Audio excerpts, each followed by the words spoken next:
Warahmatullahi wabarakatuh. Perkenalkan, nama saya Cut Nur Maladi dengan NIM 19070317. Di sini saya akan menjawab beberapa pertanyaan sebagai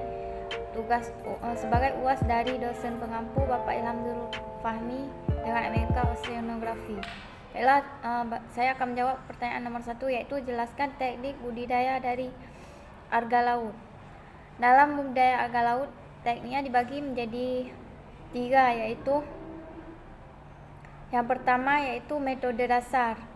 Pada metode dasar ini yaitu dilakukan dengan cara memotong bibit sesuai dengan ukuran 100 gram, kemudian disebar di dasar perairan yang sudah ada, biasanya di daerah surut.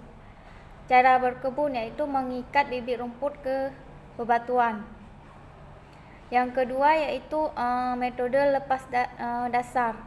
Metode ini merupakan perbaikan dari metode dasar. Setiap panjang dihubungkan dengan pancang yang lainnya menggunakan tali yang sudah berisi rumput laut dengan jarak antara rumput laut yaitu 25 cm. Penanaman juga dapat dilakukan dengan jaring yang berukuran 2,5 x mm dengan lebar mata 25 sampai 30 cm dan ditentangkan pada patok, kemudian rumput laut diikat. Yang ketiga yaitu metode rakit apung.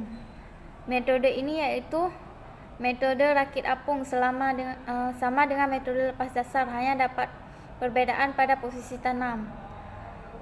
Metode ini terapung di permukaan air dengan kedalaman 50 cm dari permukaan air, mengikat gerakan pasang surut. Yang keempat yaitu metode long line. Metode long line ini merupakan metode penanaman rumput laut yang terbaru. Metode ini menggunakan tali panjang yang berukuran 4 mm dengan jarak tanaman 25 cm sehingga pertumbuhan tali 3 meter untuk dibentangkan pada kedua ujung dan diberi pelampung besar dan jangkar. Nomor 2 yaitu faktor apa saja yang mempengaruhi pertumbuhan alga laut.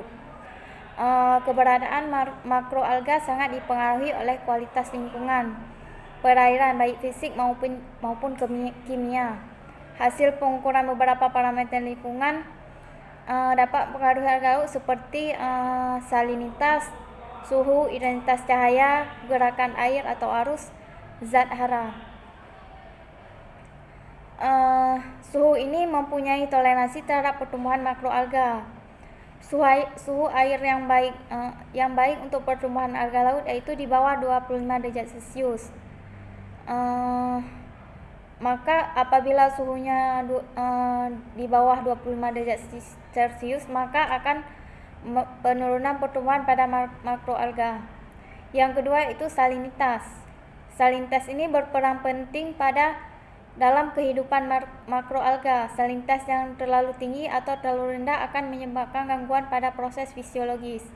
Nilai salinitas air laut di perairan berkisar antara 32,5 sampai 34,0%. Masih baik bagi pertumbuhan makroalga. Yang ketiga yaitu kecerahan. Kecerahan suatu perairan merupakan faktor yang sangat penting untuk daerah antara lain 32,0 sampai 34, masih baik untuk laut. Sedangkan untuk pertumbuhan makroalga dapat tumbuh pada kadar oksigen terlarut berkisar 5 sampai 6 mg per liter. Fosfat merupakan salah satu zat hara yang dibutuhkan dan mempunyai pengaruh terhadap pertumbuhan dan perkembangan hidup organisme laut. Tinggi rendahnya kadar fosfat ini di suatu perairan adalah salah satu indikator untuk menentukan kesuburan suatu perairan. Kadar fosfat yang baik untuk pertumbuhan makroalga yaitu 0,05 sampai 0,012 mg per liter. Yang kelima itu arus. Arus sangat berpengaruh terhadap persuburan makroalga karena arus ini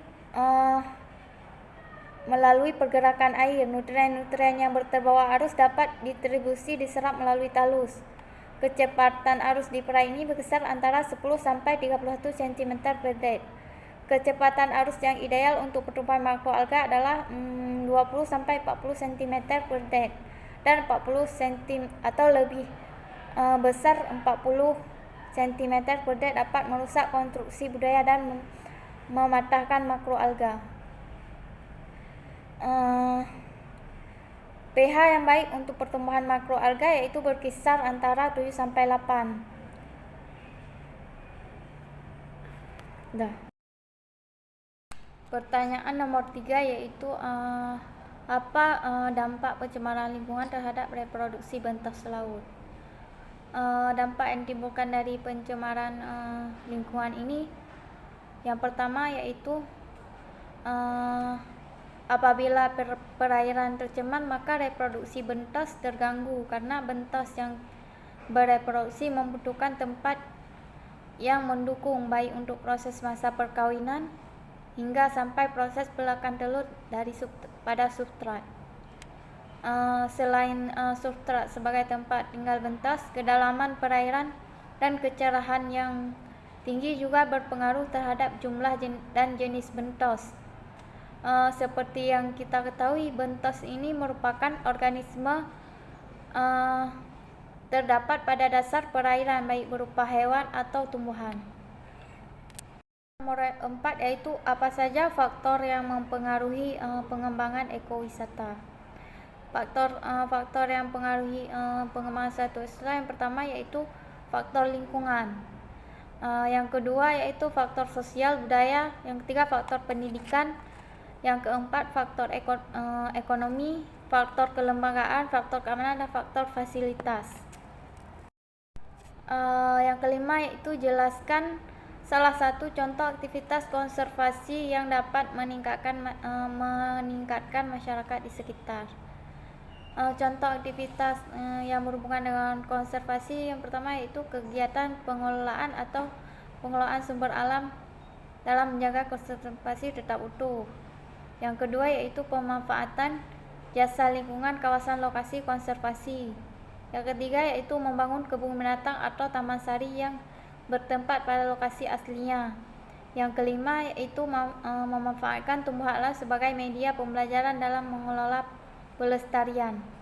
Sekian jawaban dari saya, selebih kurang saya maaf. Assalamualaikum warahmatullahi wabarakatuh.